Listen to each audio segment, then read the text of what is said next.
Bueno, ya llegó el momento, vamos así como sharps, como británicos, ya llegamos a la primera mesa de diálogo y como siempre con dos periodistas excepcionales, la gran Alina Duarte, la aduana Alina Duarte, todo un lujo tener siempre la compañía de Alina. ¿Cómo estás, querida Alina?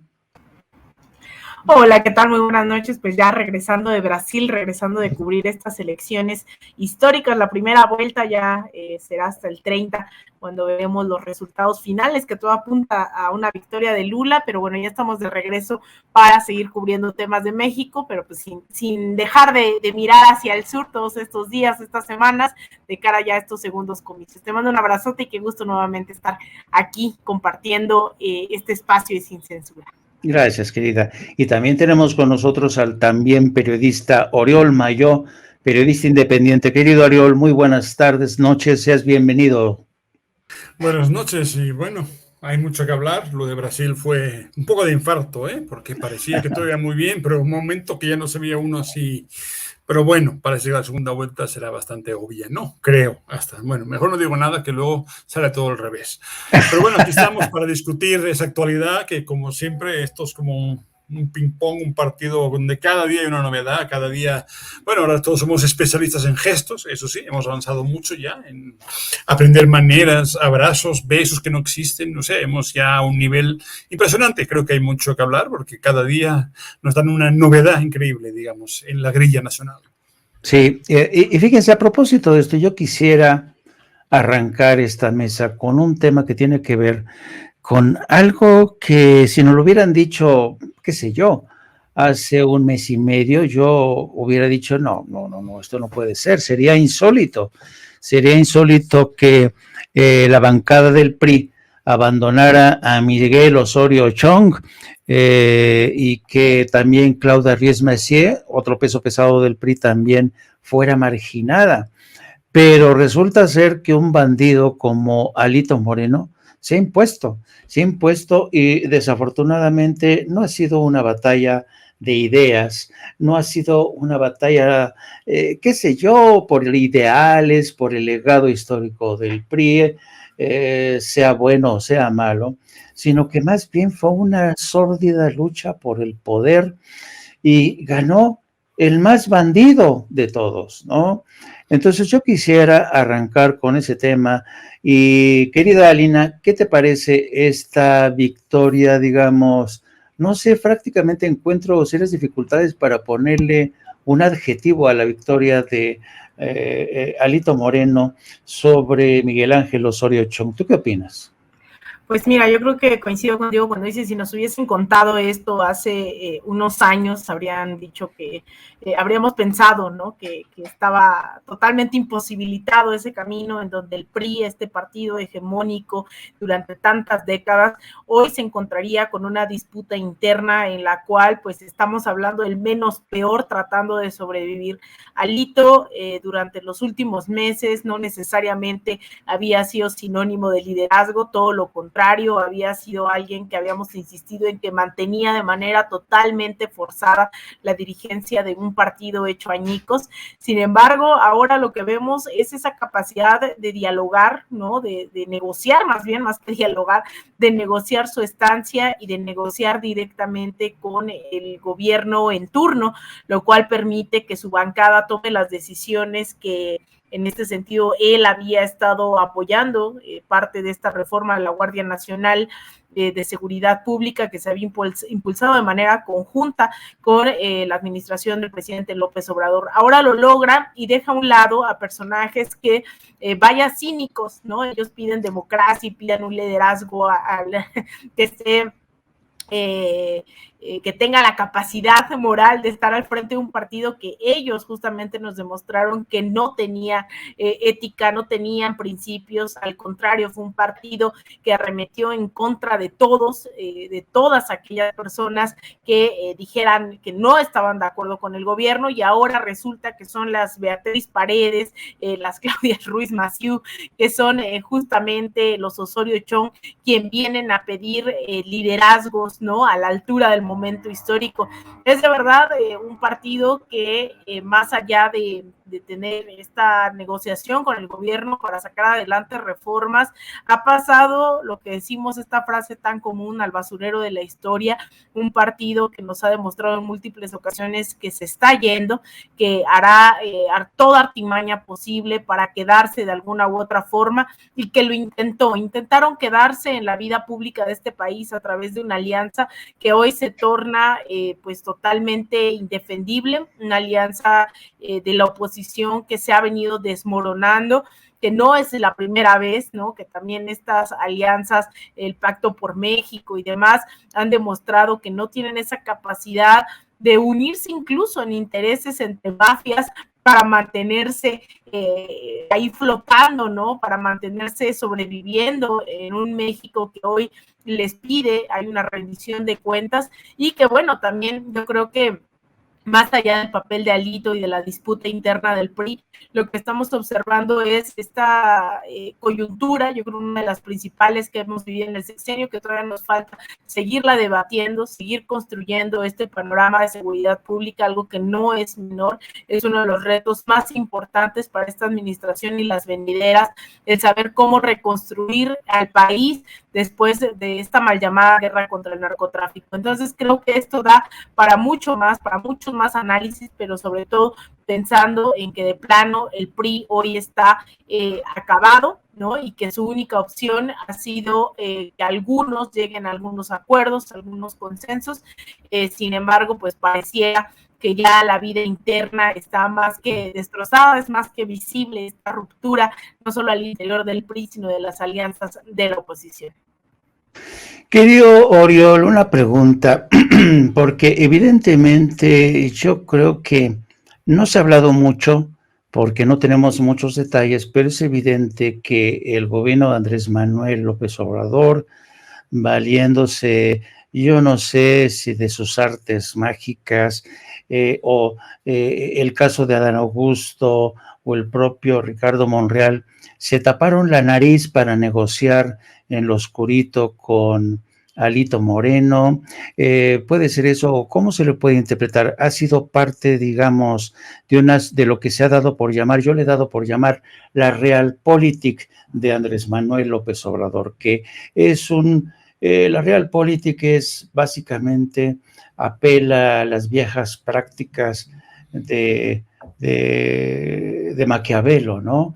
Donde el fin justificaba los medios. ¿A ti qué te parece esta forma de lidiar con un personaje de Alito Moreno para jalarlo a tu terreno y de esta manera prácticamente convertir a Miguel Ángel Osorio Choque en una víctima colateral?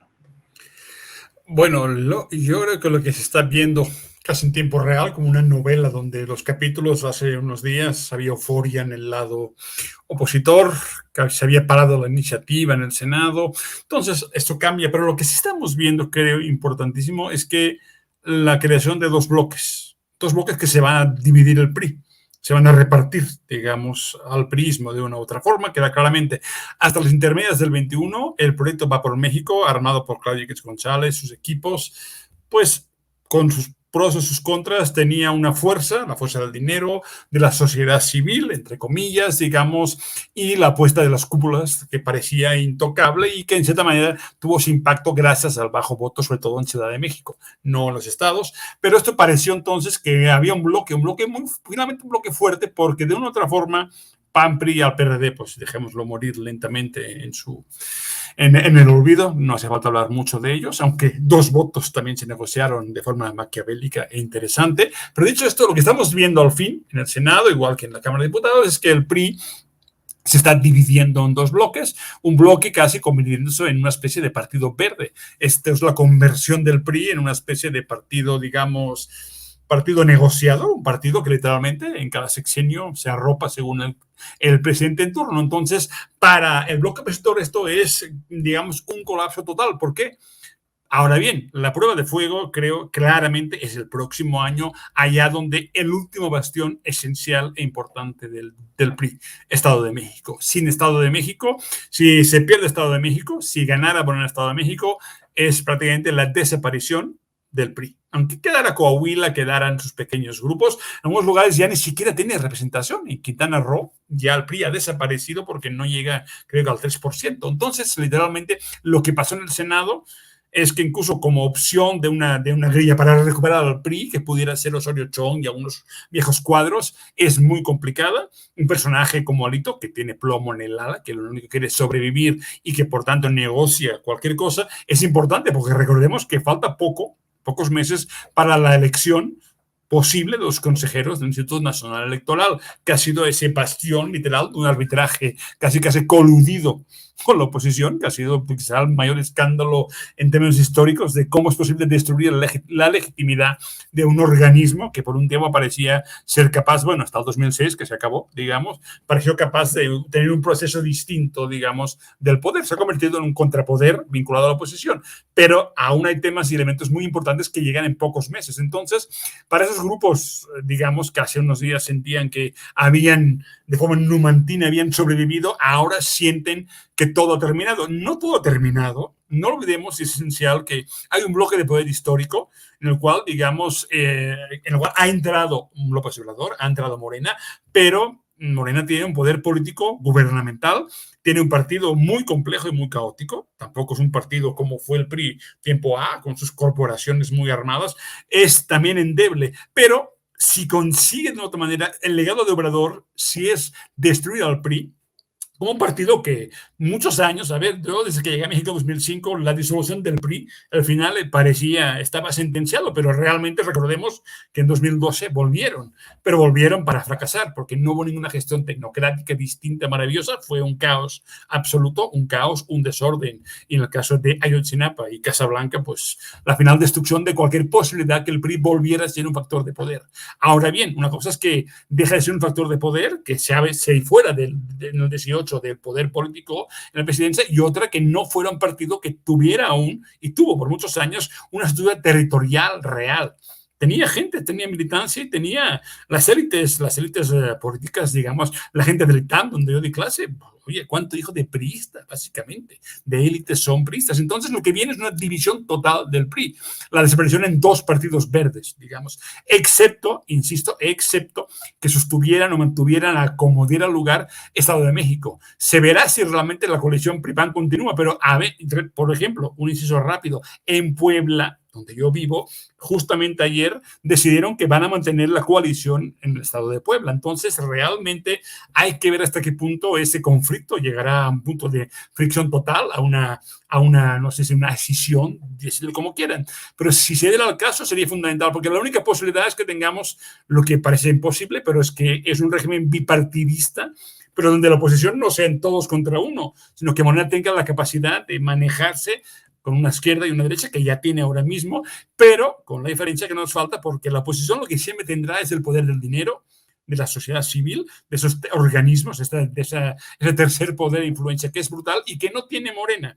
Morena tiene apenas un gobierno que por dentro no deja de ser un caos absoluto, donde es muy complicado gobernar porque tienes una fractura del poder en órganos autónomos separados, donde prácticamente está balcanizado el poder político y cuesta mucho operar. Pensemos solamente en la ley de la industria eléctrica, lo complicado que ha sido manejar un poquito para evitar, digamos, la total privatización, digamos, del sistema eléctrico mexicano. Entonces, eso es lo más importante. Más allá de que hablemos o no, también merece un tema de qué pasa con la Guardia Nacional, qué pasa con el Ejército, cuál es el plan real a futuro para que la seguridad en México, digamos, sea un tema que podamos decir que se está solventando, donde yo veo que hay posibilidades, pero de momento es un claro oscuro absoluto. Pero quizás lo más fundamental en estos meses y lo que viene para el próximo año en Estado de México, en Toluca, es la posibilidad final de que si el PRI pierde Estado de México, se divida ya en dos bloques y se convierta en el verde del PAN y en el nuevo verde de Morena.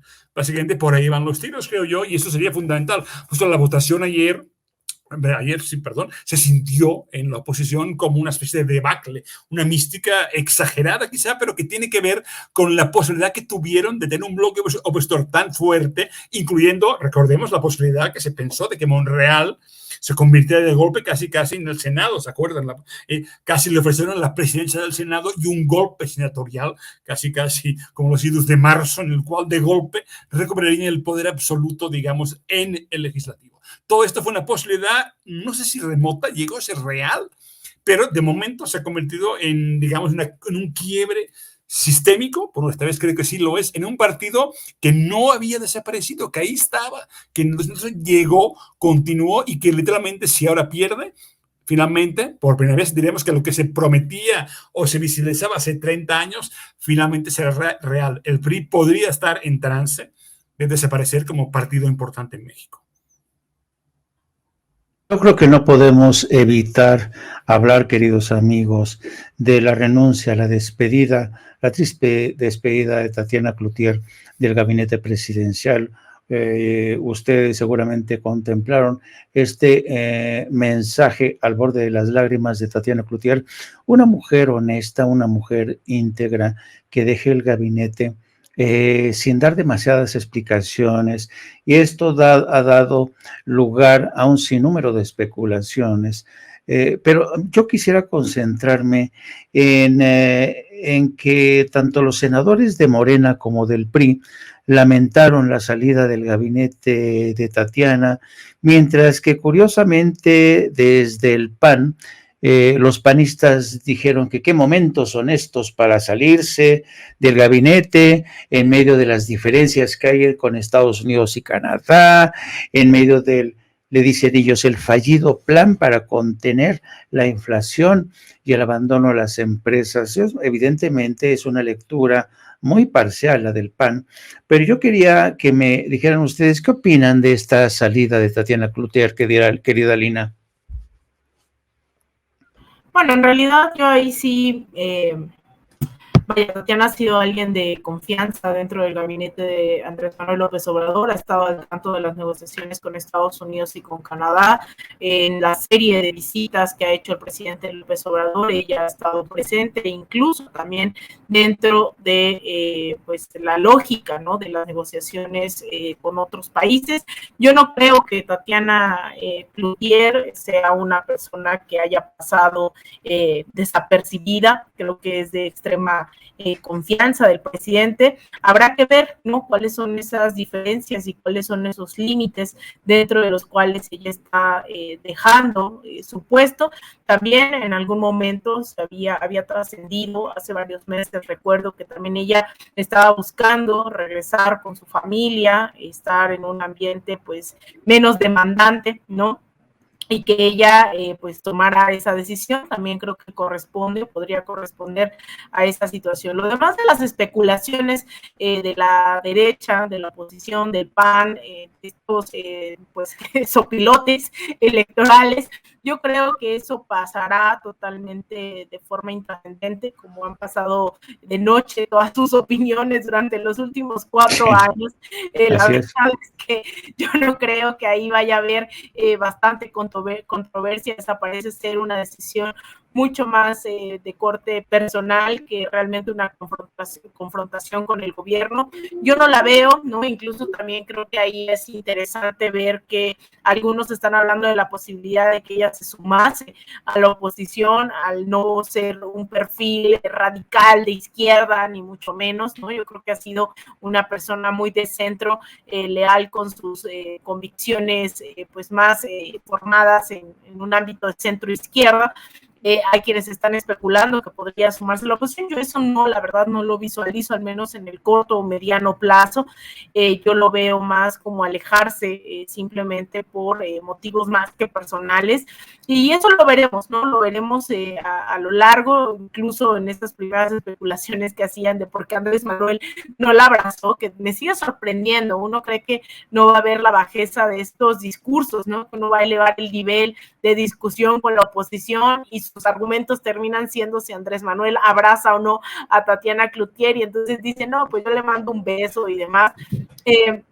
La verdad creo que no hay mucho ahí que especular en lo inmediato, habrá que ver. Creo que sí es más interesante pensar en el relevo de una secretaría en la cual pues tendría que ir de la mano con una secretaría del bienestar, una secretaría tendría que hacer de corte progresista, y sobre todo pensando, yo no quiero quitar el dedo del renglón de lo que se viene a nivel continental con las próximas elecciones del 30 de octubre en Brasil, en donde claramente se está balanceando, ¿no?, esta política política regional y que se hace frente también a un imperialismo estadounidense cuya hegemonía cada vez está más en disputa, que va en declive con el incremento, ¿no?, del poderío ruso, de la economía china e incluso también del trato que se ha dado por parte de Estados Unidos hacia América Latina, donde la situación económica no le da para impulsar con éxito estos intentos de desestabilización, y una sociedad cada vez más informada, es verdad que cada vez más polarizada. Sin embargo, pues también Estados Unidos ha tenido que replantear la forma en la cual se lleva, ¿no? Logra negociar con una América Latina que cada vez va virando mucho más a la izquierda, que aún así son gobiernos como el chileno que no logran definirse muy a la izquierda, pero bueno, yo creo que ahí Estados Unidos también, bajo esa misma lógica, pues se ha enfrentado a un México con una tendencia, ¿no? O al menos ha insistido el gobierno mexicano cada vez más, tener más soberanía, negociar más entre iguales, y creo que ahí la Secretaría de Economía tiene que seguir jugando un papel fundamental geopolíticamente hablando, pero también con un enfoque de justicia social, de soberanía, de independencia, de redistribución de las riquezas, y ahí es en donde creo que hay que poner el acento, así como estuvimos al pendiente de quién sucedía la Secretaría de Educación Pública, que tiene que ser fundamental dentro de una transformación.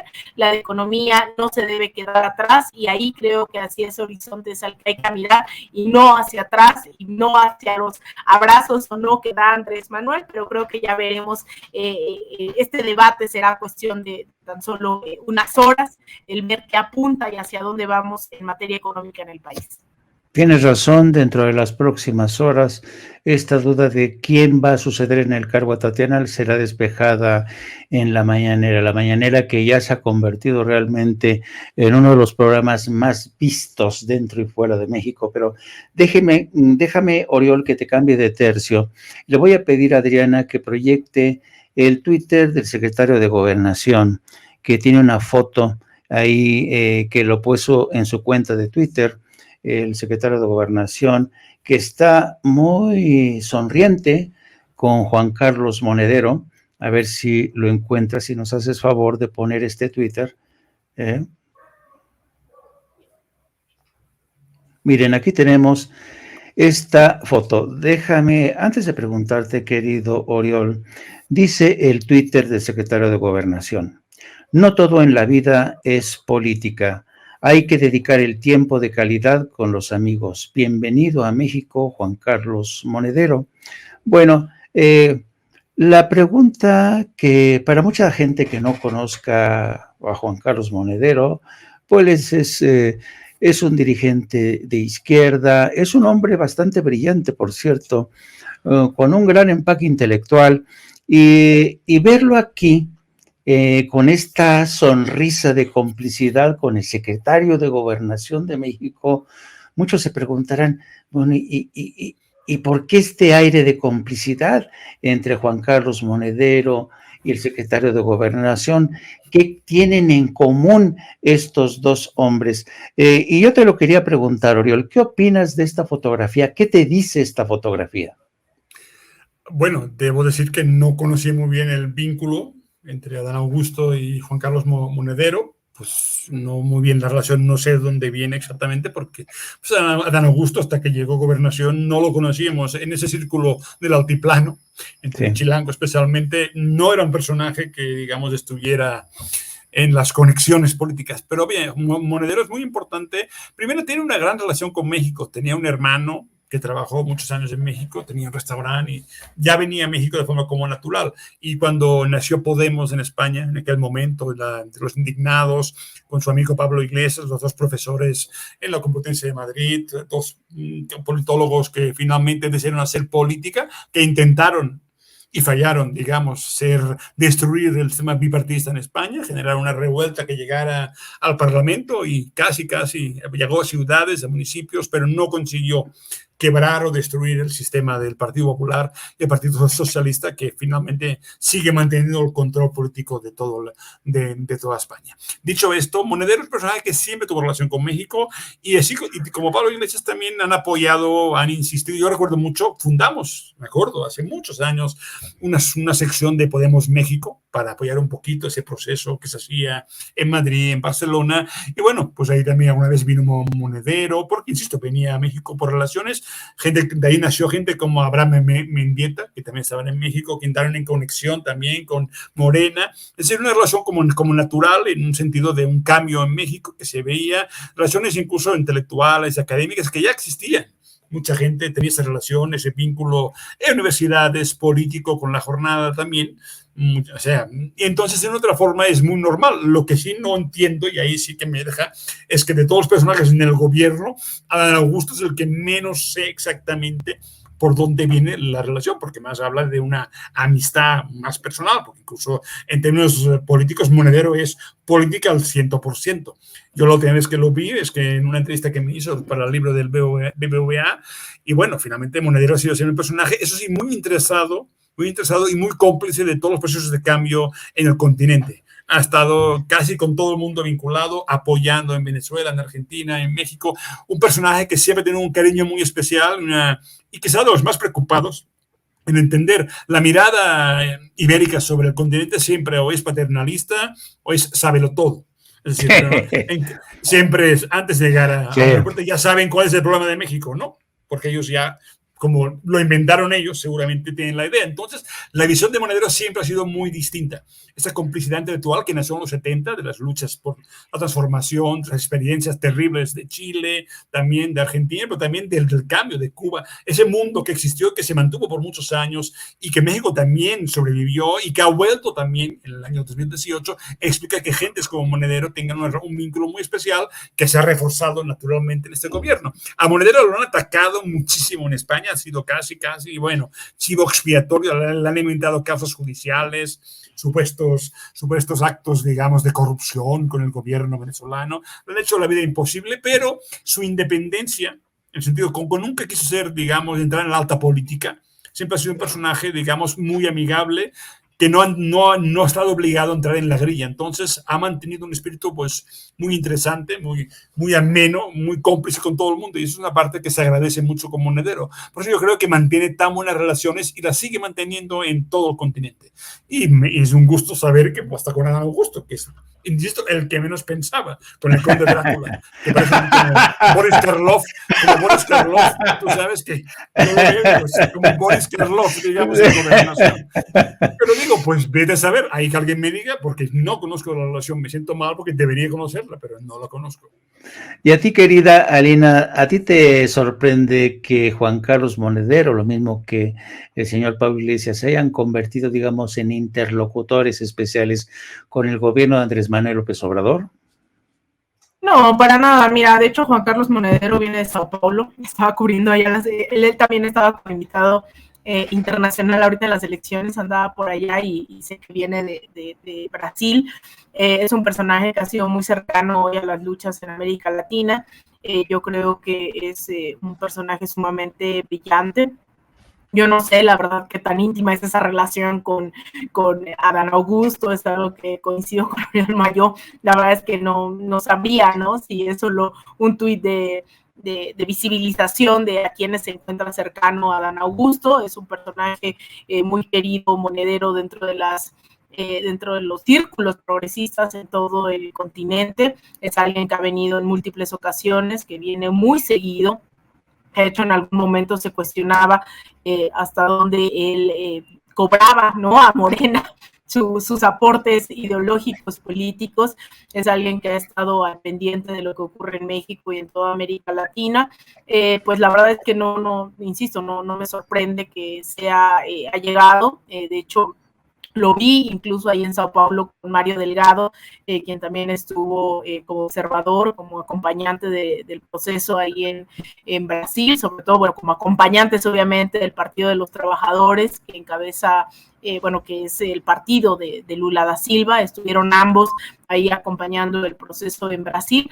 Entonces no me sorprende, ¿no? Es algo que incluso en esas mismas lógicas son natural que los grupos progresistas que muchas veces en este corte más académico militante no suelen ser mayorías, ¿no? Sino son grupos pues muy identificables, muy pequeños que se mueven en toda la región, así que no, la verdad es que no me sorprende. Ahorita, de hecho, está él terminando una charla en el Instituto Nacional de Formación Política, junto con el FISGON, tenían una charla esta tarde, justamente, ¿no?, en el marco de las democracias en el continente. Entonces está por más que claro, ¿no?, las alianzas que ha tenido históricamente en nuestro país, junto con Podemos. Bueno, es inevitable que estos grupos emergentes de las luchas sociales, de las luchas también incluso académicas, ¿no?, digámoslo desde esa trinchera, pues logren empatar.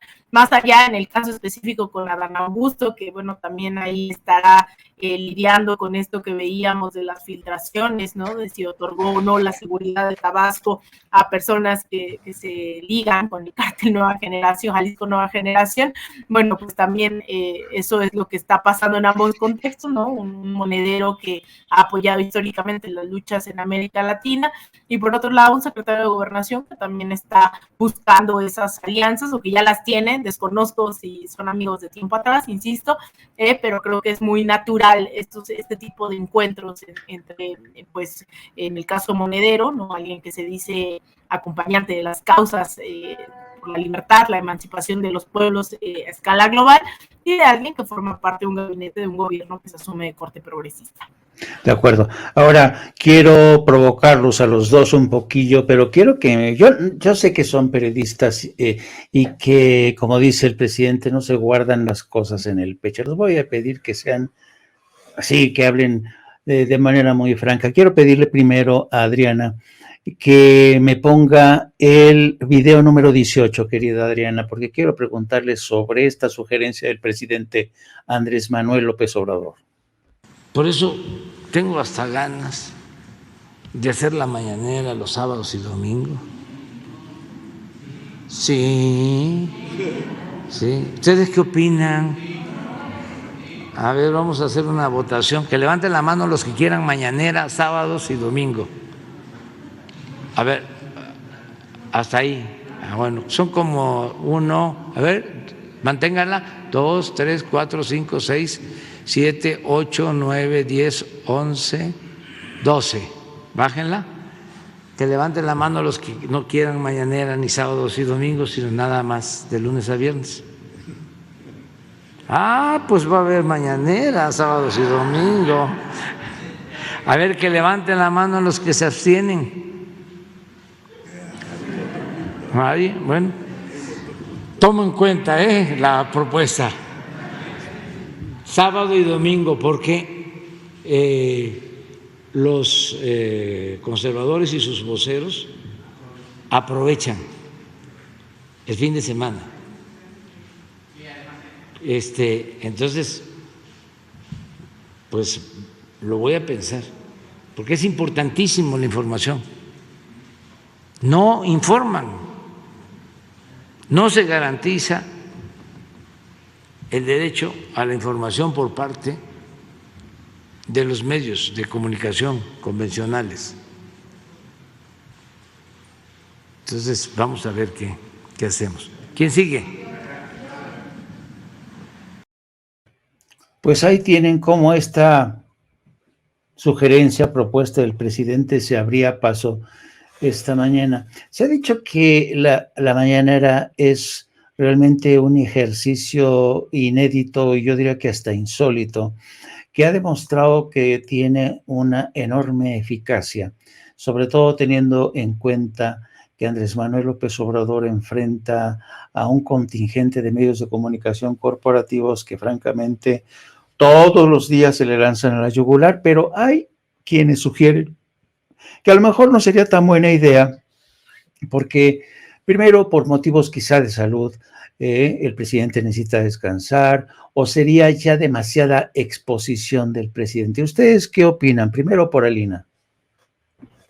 Pues mira, en realidad yo estoy totalmente de acuerdo que cualquier tipo de ventaja que puedan sacar los medios corporativos, o sea, a ver, empecemos diciendo que los medios de comunicación no son ni neutrales, ni parciales, ni mucho menos, ¿no? Yo creo que los medios de comunicación está más que claro, junto con las redes sociales, que toman partida, y eso tiene que ver tanto por la individualidad del periodista, la periodista, como las subjetividades, como el contexto y los intereses detrás de cada uno de los medios de comunicación, ¿no? Sobre todo, justamente hace unas semanas me invitaban a ayudar a diseñar, valga el comercial, un curso sobre las estrategias de la derecha golpista para el curso obligatorio que van a tomar la militancia de Morena a cargo del Instituto de Formación Política, y entonces me parecía fundamental hacer un balance sobre estas estrategias, específicamente en el tema de los medios de comunicación, a través de un video, de una conclusión, un debate que tiene Rafael Correa con medios de comunicación corporativos, en los cuales dice, desde que se inventó la imprenta, el interés público, ¿no? Entre comillas, es el interés del dueño de la imprenta. Entonces, también habla sobre cómo es posible que los medios privados tengan que hacer comunicación social pública. Es una contradicción de origen. Y es ahí en donde lo que estamos viendo hoy en México es ese desmenuzamiento, ¿no? Esa capacidad que han tenido las audiencias para identificar con mucha mayor claridad lo que desde el activismo, desde la militancia, desde diferentes puntos se había advertido, pero que ahora lo que permite la cuarta transformación, entre muchas otras cosas, es mirar quiénes son realmente y los intereses que tienen los medios corporativos. Y ahí es en cuando lo habían hecho a lo mejor de forma más sutil en otros momentos, no siempre. Recordemos en México ejemplos de lo que hoy ya conceptual y teóricamente se denomina lawfare. En México hemos tenido muchos ejemplos. Y los medios, no solamente se trata de los medios, se trata del sistema judicial, se trata, en caso de México, más que claro, el sistema electoral, pero los medios han sido fundamentales. Y tenemos las campañas de Andrés Manuel, es un peligro para México, hemos tenido las campañas del desafuero en el 2004, 2005, ahora, ¿no? De la mano del INE, las campañas en contra de Morena, en contra de periodistas, ¿no? Ahí viene ese ataque en contra de mí, en contra de otros periodistas, por visibilizar la consulta popular, etcétera, etcétera. Y hoy lo que estamos poniendo sobre la mesa es realmente quiénes son que buscan, pero también lo que necesitamos. Y es por eso que espacios como Sin Censura tienen éxito total, porque las audiencias identifican que aquí no estamos para enriquecernos, para comprar una casa en Miami, ni mucho menos, sino para informar, hacer análisis, concientizar justamente de estos temas. Y creo que en ese sentido la mañanera, lo cual es bueno y es malo, pensando en otros procesos que ya han tenido estos ejemplos, ¿no? de comunicación directa con los líderes populares. Esto no empieza con Andrés Manuel, yo sé que es muy debatible, todavía es muy estigmatizado el tema de Venezuela, pero esto viene desde antes con justamente Hugo Chávez, que tenía su programa Aló Presidente, e incluso en una lógica de formación política también tenía su programa Aló Presidente Teórico, ¿no? Para hablar más ya conceptual, teóricamente, de lo que se estaba viviendo en esos momentos y lo que y en general, ¿no? Propuestas teóricas, pero también lo tuvo Rafael Correa en sus participaciones, ¿no? Todos los sábados, incluso en otras lenguas originarias, en otros idiomas, también fueron posibles, si no mal recuerdo, las hacía en quechua, que también domina este idioma Rafael Correa. Entonces, hoy en México hemos visto la mañanera como un fenómeno que nuevamente se vuelve a replicar y que es de suma importancia para América Latina, que muchos y muchas están al pendiente. Cuando salgo del país me preguntan mucho sobre la mañanera. Entonces, yo celebro que haya esto, pero también cuando digo que hay algo malo, tiene que ver con qué va a pasar cuando Andrés Manuel ya no esté en contacto directo con la población. No se trata solamente de informar sobre los logros gubernamentales, sino generar estos debates que son tan necesarios en los procesos de transformación. El saber que el enemigo no es Loret de Mola, ¿no? El enemigo no son individualidades, sino esas individualidades representan intereses mucho más profundos, y yo creo que las mañaneras han permitido eso, ser una palestra de debate, y nos ha obligado a debatir N cantidad de asuntos sobre racismo, sobre clasismo, sobre misoginia, sobre también las carencias de la Cuarta Transformación, que eso no se debatía en ningún otro momento. Entonces, yo la verdad es que por una parte, insisto, celebro que haya todos estos días la capacidad de poner a debate muchos temas, sobre todo en clave de lo que nos hace falta, lo que estamos por construir o lo que no podemos construir y deberíamos, pero también por otro lado, el hecho de que sea necesaria una mañanera porque no hemos tenido la capacidad de generar debates públicos de manera diaria o constante, semanal, mensual. Yo creo que eso también puede ser jugar en nuestra contra en algún momento, el hecho de que la gente y eso ha pasado con todos los gobiernos progresistas, y con eso cierro, el hecho de que los líderes tengan tal respaldo que no se cuestione incluso si el partido en el gobierno lo está haciendo bien o lo está haciendo mal, sus legisladores, representantes, el líder de la colonia, del barrio, y que todo se logre centrar en la figura presidencial. Entonces creo que esto también sería una oportunidad para hacer un llamado a que no abandonemos las calles, a que no abandonemos el puerta por puerta, los foros, ¿no?, dentro de nuestras comunidades barriales, e incluso el volvernos a reunir en las calles, reconocernos como compañeros, compañeras de lucha. Yo creo que eso es muy importante, porque si se lograron avanzar en golpes de Estado, se lograron avanzar en desestabilizaciones, fue justo porque todo dependía, o muchas veces bastante del proceso dependía en una sola figura. El pueblo tardaba en reaccionar, ¿no? Ese fue el caso del golpe de Estado en Bolivia, hasta que Evo o el MAS no dijo, salgan a las calles, la gente salió, entre que Rafael Correa no hubo un relevo generacional, una formación política de sus bases, pues al final regresó la derecha, hoy representada en Guillermo Lasso, además de la traición de Lenín Moreno. En el caso de Brasil se permitió avanzar mucho en el lawfare, no cuestionar a los medios de comunicación. Entonces creo que también eso es un llamado. Si tenemos necesidad tal cual de tener mañanera hasta los fines de semana, es porque creo que también algo está fallando, no hemos sabido comunicar de manera puerta por puerta, ¿no?, en las asambleas, en las calles, en las colonias, y creo que también es un error dejar en manos de una persona todo un proceso que afecta no solo a 130 millones de mexicanos y mexicanas en territorio nacional, sino incluso a más de 30 millones en Estados Unidos y otros tantos millones en otras partes del mundo. Entonces creo que es un doble llamado de qué bueno, ¿no?, que se tomen cartas en el asunto de que la derecha está atacando a través de los medios de comunicación hasta los fines de semana, no descansa la derecha, pero por otro lado, creo que también tendríamos que estar asumiendo lo que nos toca y nos corresponde, para que no solo una persona tenga que evidenciar lo que hace la derecha todos los días.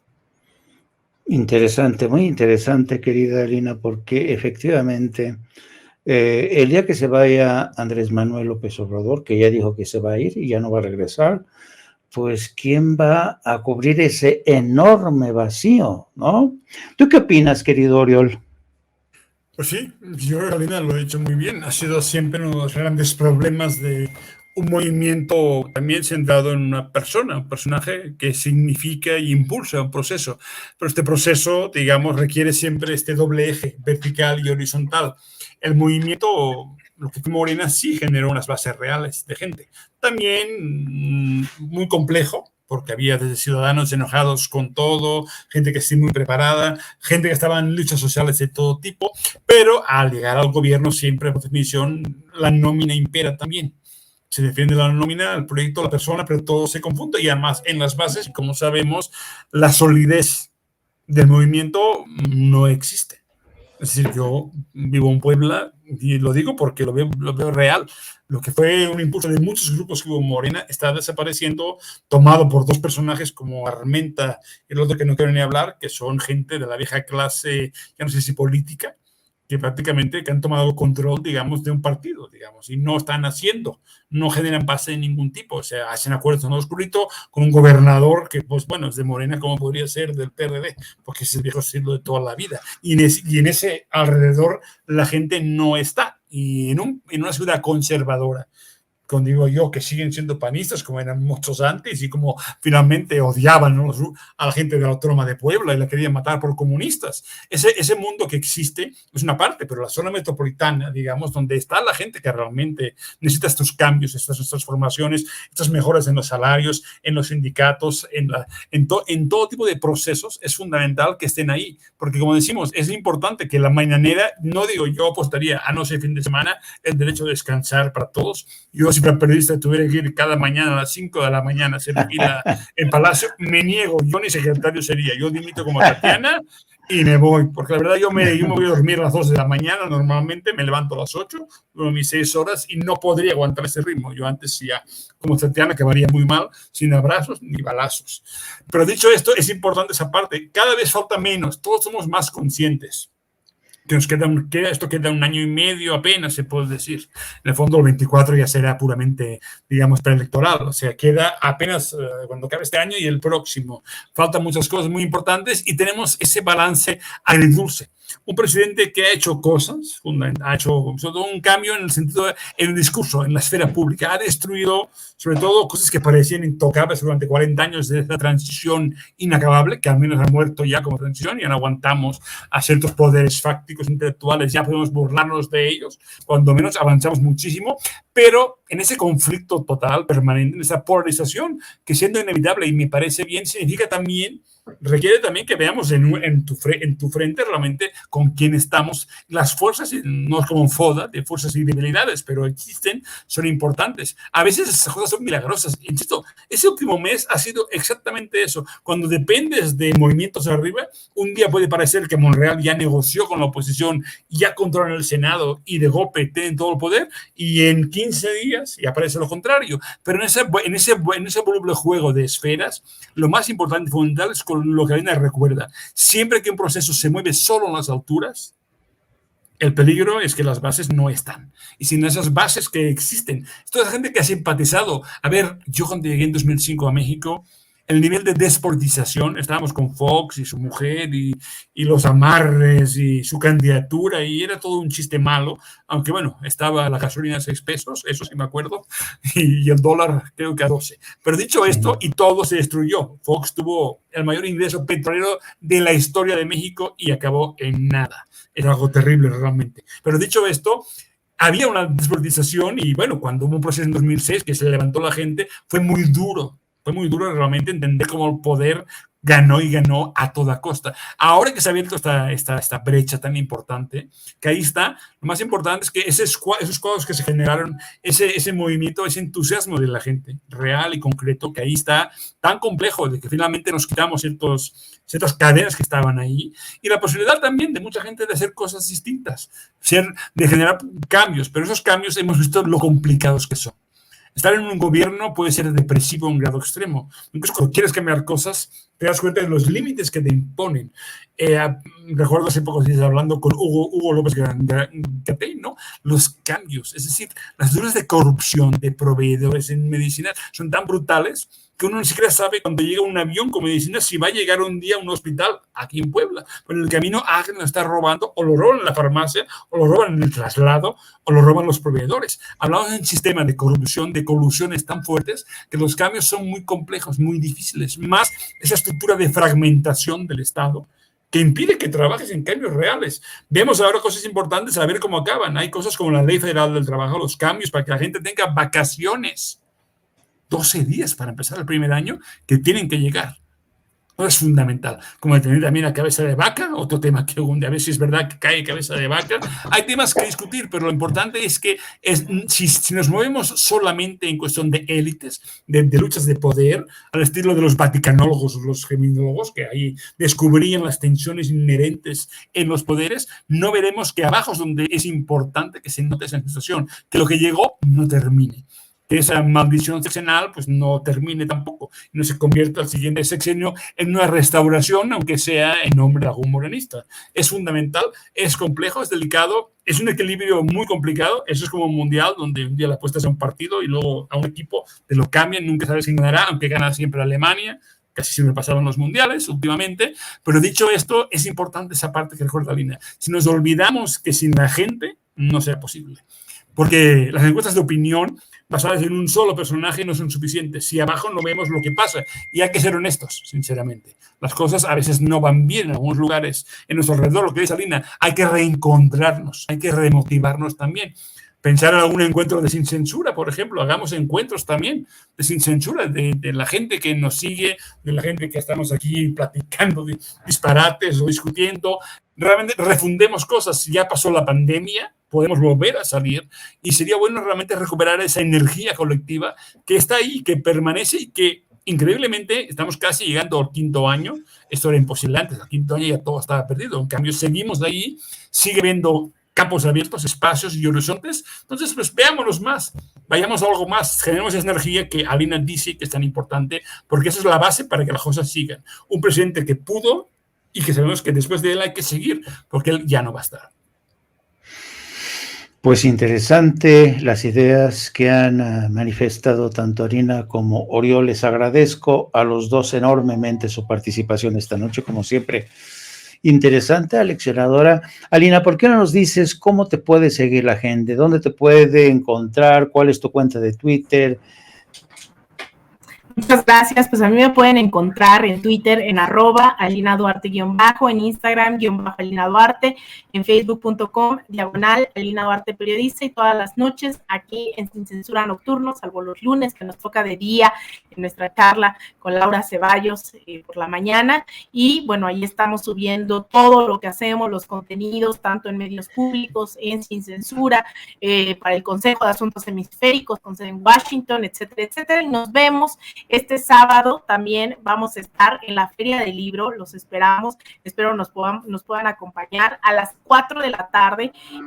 Vamos a estar con Violeta Vázquez Rojas, con Temoris Greco y Arturo Rodríguez en una charla que se llama justamente Periodismo Militante. Vamos a estar ahí a las 4 de la tarde el sábado, ahí en el Zócalo de la Ciudad de México, para que de verdad nos acompañen, charlemos ahí, no se lo pierdan. Y bueno, también ahí estaremos informando otros eventos donde próximamente estaremos, y agradecerte pues nuevamente que estés al frente de este espacio, y un saludo también ahí a Oriol, a todo el equipo, y claro está a la audiencia de Sin Censura que nos está viendo, y a la gente que también está comentando en el chat. Nos vemos, les mando un abrazo y un beso, y nos vemos el día lunes por acá, por Sin Censura. Cuídate mucho, querida Alina. Y Oriol, ¿cómo te puede seguir la gente? Bueno, como siempre, yo nada más tengo mi cuenta de Twitter, que aún no publico mucho, porque bueno, el libro de Iberdrola apenas salió en España, la impresión apenas ayer, llegó a mi casa de Barcelona, y en México estamos esperando, pero si quieren seguirme en Oriol Mayo, todo junto, @ en Twitter, ahí pues publico poquito, pero hago algo. Ya Facebook, ya no estoy en Facebook, pero Twitter ahí sí, al menos para observar la pelea. Y bueno, aquí la gente pide a Eddie Small, o sea, los teloneros ya nos vamos. Alina, fue un gusto. La verdad, me encantó, y a ver si un día nos vemos ya en directo. No puedo estar en el Zócalo, ya luego me voy a Campeche a trabajar unos días en temas de ordenamientos territoriales y otras cosas, pero oigan, me encanta estar aquí, y pues hay que seguir hablando y sí, viéndonos más también. Un placer, queridos amigos. Buenas noches, que descansen. Amigos, amigas, regresamos en breve, pero mientras seguimos hablando sin pelos en la lengua, sin censura, usted puede suscribirse a nuestros 3 principales canales en YouTube. Sin Censura Media, en donde tenemos más de 1,600,000 suscriptores, Sin Censura TV, en donde tenemos más de 1 millón de suscriptores, y en Sin Censura Presenta, en donde queremos llegar muy pronto a los 100,000 suscriptores. Si usted ya está inscrito en Sin Censura Media, suscríbase en Sin Censura TV. Si ya está suscrito en Sin Censura TV y Sin Censura Media, suscríbase a Sin Censura Presenta. Recuerde que es gratis, no tiene que sacar un solo centavo de su bolsillo para apoyarnos. Dele clic en la campanita para que los señores y señoras de YouTube envíen las notificaciones cuando estemos transmitiendo en vivo y en directo o estemos subiendo videos. También nos puede seguir en Twitter en @Vicente Serrano, y hasta en Instagram. Ojo, también estamos en Instagram. Son nuestras redes sociales, y con el apoyo de ustedes seguimos creciendo, porque con ustedes todo, sin ustedes nada.